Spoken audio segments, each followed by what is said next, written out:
Hello, good morning everybody out there, and welcome to the newspaper review here on Newsbuster TV. My name is Jennifer Mosu, and it's great to have you here this Friday morning.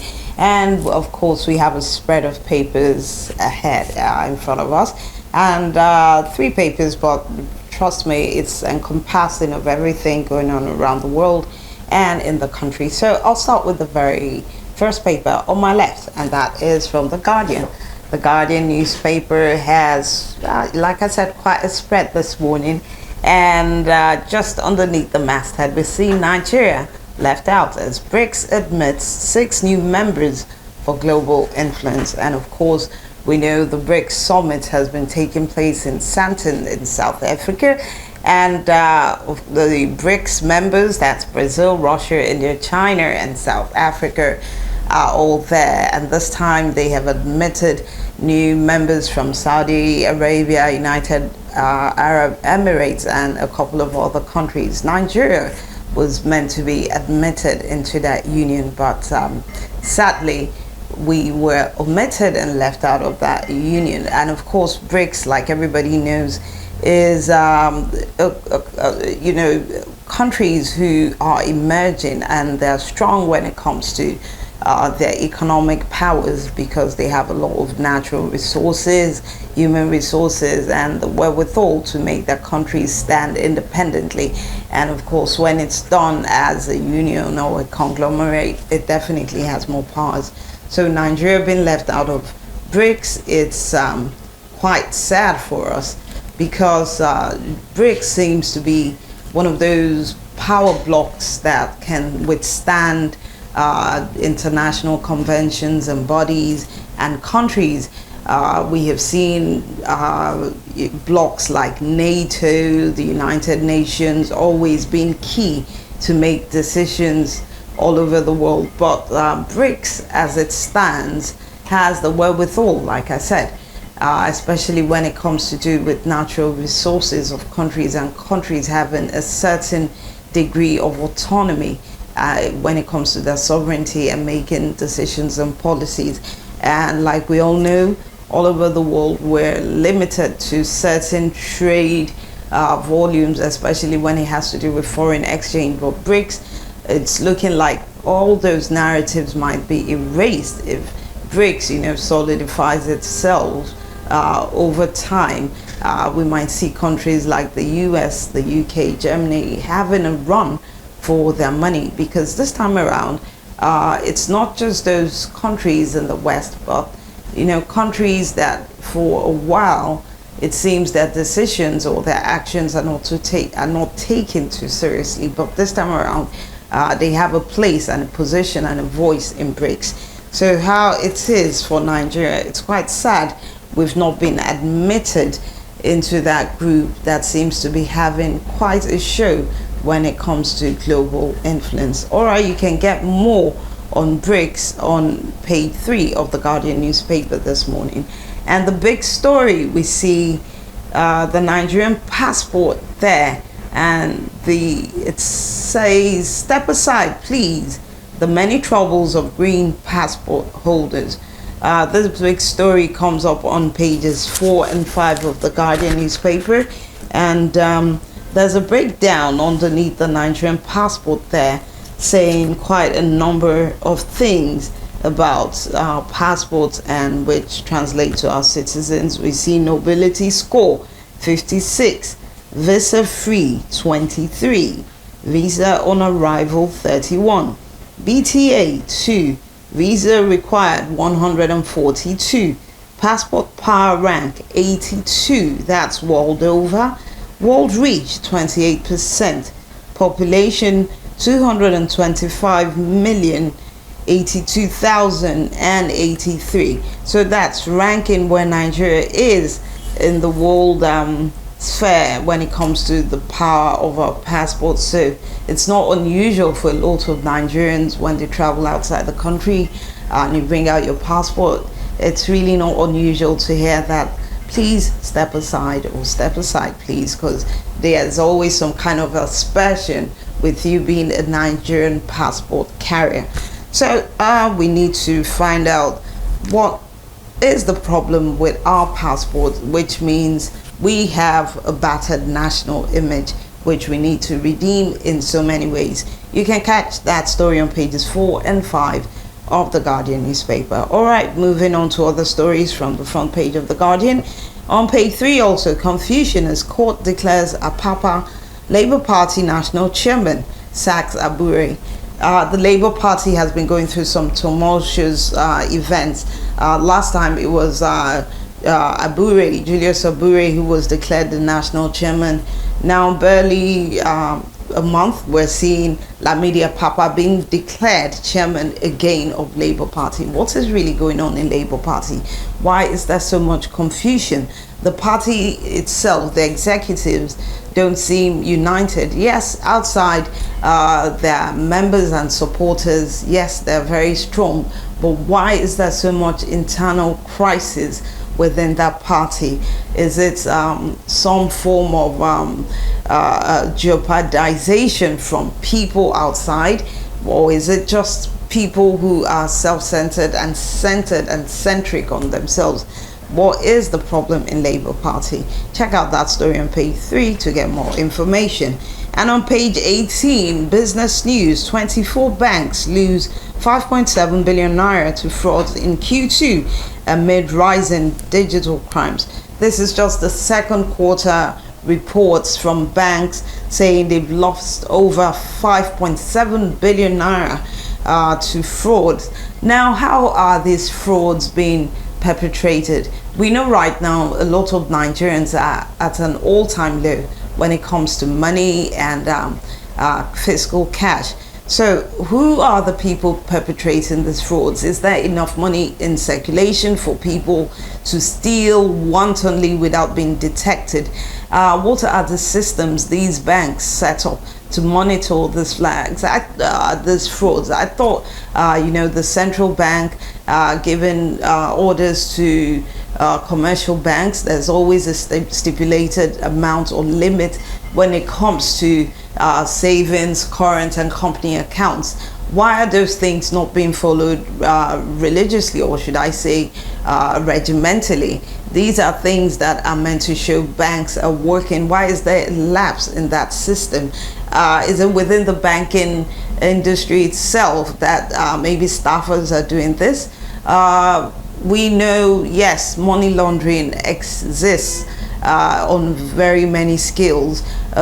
We know it's not just individuals whose money is going through banks. We know a lot of companies, a lot of government agencies and parastatals, monies get passed through those banks. So what is really going on? The CBN at this point should be able to point out and get these bank directors to talk about what's going on, because we have a lot of people's monies in there, even though bank insurance exists for all that. But when the fraud gets too much in the system, it could actually collapse that system. And we're also hearing we've got a battered image internationally. These are things we need to sort out. Check out that business story on page 18 from the Guardian newspaper. And on page 3 still, 15 IOCs may threaten energy transition in Africa and Europe. We're talking about international oil companies, and there's this transitioning that is currently going on in major oil producing nations, that's going from fossil fuel to green energy, things that will not emit harmful carbon and chemicals into the environment, giving us a cleaner environment, giving us fuels, things that will power our homes, electronics and every other thing we use to make it safe, relatively safe to use, so we do not degrade our environment. So what companies are threatening this transition? Is it a ploy for us to remain as fossil producing nations while others are upbeat and going on with these things? How long is it going to take? What are they doing to either slow this down or hasten it? But definitely it looks like it's been botched deliberately to slow it down. So you can catch all that gist on page 3 from the Guardian newspaper. And still in the country, diphtheria That's a very bad disease. In Kano State, there's a death toll that has reached 26 and 100 in Kano. This is quite frightening, especially when it comes to diseases like diphtheria, commonly known as DPT. Why is diphtheria? I thought we had vaccines available for people. Why are people still going through things like diphtheria? It's meant to have been controlled. It is meant to be a disease that is controlled, because the awareness is there, the vaccines are there. Why are people dying without having recourse to these treatments? Such painful things that at this stage we are still facing plagues as minute as this, which can be controlled. All right, check out page 28 for that story. And the Nigerian Bureau of Statistics on page 6 says at 1 hour a week, only 4.1% of Nigerians unemployed. Well, viewers, I don't know what you are going to say or what you're going to think, but we have a system. We don't even have part-time or shift employment in this country. Talk less of hourly payments. Nobody gets paid by the hour or week in Nigeria. We have this regimented system of payments that, you know, often translates to monthly. You see companies not even being able to pay their staff in 2-3 months, and people are meant to keep on working. So I don't know how the MBS was able to generate the statistics saying only 4.1% of Nigerians are employed and at an hour a week. This is definitely a no-no for me and most Nigerians. We know this is nowhere near the truth. We have unemployment rates that are so high. Even if you can't get the actual statistics, you need to step out of your streets maybe in the morning. You'll be frightened at the number of youth who are idling away. And if you do that maybe on a street-to-street count, and you move to, you know, a local government count, state count, you can imagine how many millions of people are unemployed. All right, so you can check out that story on page 6, and that's it from The Guardian. And then move on to the Punch newspaper. Above the masthead this morning, on page 3, we see ECOWAS military action won't yield positive results in Niger.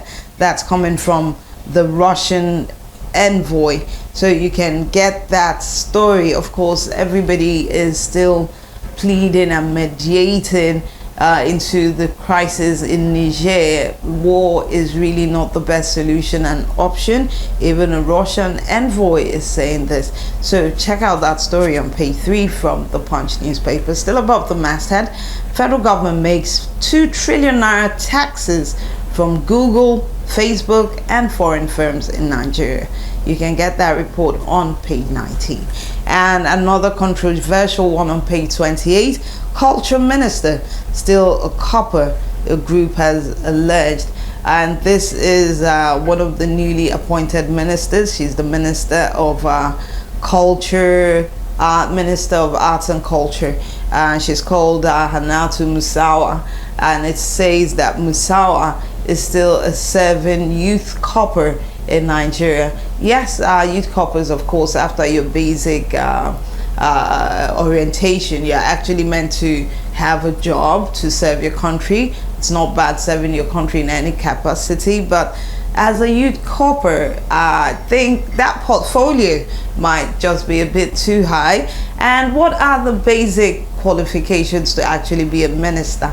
Probably you need to start looking into your constitution. But I think here the problem is not because she is serving, but I guess it's based on some certificates she might have tendered during that screening. So it might be safe to say that that screening process didn't really go well. Anyways, check out that story on page 28. And the big story from the Punch this morning, Naira crumbles to 900 and 20 naira per dollar as fuel marketers push for fresh price hike. The fuel marketers always will tell you that they buy and import these products with forex. Definitely they have to sell at higher prices, and they say, the independent marketers say, fuel price can't remain at 617 naira, with naira falling below 900 naira per dollar. And Nigerians back subsidy removal. Federal government replies Obaseki. Labour wants NNPCL probe. That's a lot in that sector, so a lot of things need to be done. The crises are telling on every Nigerian with every day that goes on. That story is on page 2 from the Punch newspaper, and there's a tragic picture there that shows a building in ruins, and it is from Abuja, where a building collapsed. That was yesterday, between the day before and yesterday, and we're seeing the picture of the Minister of Works, his mask, that's Nyesom Wike. We're seeing FCT emergency workers there with the tractors trying to extract people from beneath the rubble, and there's a picture of a victim there, and story reads, falling slabs trapped us while fleeing Abuja collapsed victim. Abuja collapsed building, that's coming from victims. Sadly, it was reported that 2 people were brought out dead, while 37 others have suffered various degrees of injuries. And the FCT minister, Nyesom Wike, has been blowing horns at this time. He says the owner of that building must be arrested, and that of course the victims will be duly relocated, and the federal government should set up a fund to compensate them for their losses and injuries. All right, that story is on page 8, and from that we move to page 19, where the federal government, still what I mentioned all the time, faces heavy criticism over 4.1% unemployment data. Like I said, it's obvious. We do not really need to argue some of these things. It's right before our eyes. And on pages 4 and 5, there's a story there. Family faults Army's silence on Senator's aide allegedly killed by rogue soldiers. Yes, that's an aide of Senator Adiola Solomon, who's popularly known as Yayi. And Yayi, one of his aides, was killed, harassed by some men who were said to be on patrol duty, and unfortunately he was killed and his body was dumped at another spot. So the family is asking for justice, and they need the army to clarify their stance on this issue, because there have been a lot of speculations on what particular security group is responsible for the murder of Yayi's aide. All right, you can get that story on pages 4 and 5 of the Punch newspaper this morning. And on page 7 also, still about our national image, Nigerians stranded in UK victims of visa scam. So if you want to know why those Nigerians got stranded and what is making them not being able to leave the UK, check out that story on page 7. And from the Guardian newspaper, fresh news here. Above the masthead on page 19, it's a survey. Manufacturers' confidence in the economy wanes amid harsh environment. Of course, the resources to keep the business going, that's quite a lot for a lot of manufacturers to deal with. Cost of production, cost of running the business, cost of labor, it's telling. All right, on page 33, the president says on the Niger coup, I'm managing very, very serious situation. Yeah, it is quite serious. At least for now, there's been no breakdown of law and order. So I believe to a certain degree, he is managing that situation. Recently, as of yesterday, he received the Council of Muslim Scholars who went to Niger Republic to try to broker peace, and they're due to go back to Niger to have another phase of talks with the military junta, and we hope it goes well. All right, the Minister of Works, David Umhai, on page 35 says, I'll speak with manufacturers on reducing cement prices. Okay, we'll see how that goes. And on page 33, still, Governor Bello, Kogi, Cross River protesters storm APC Secretariat over National Working Committee appointments. All right, you can get that story, like I said, on page 33 of the Vanguard newspaper.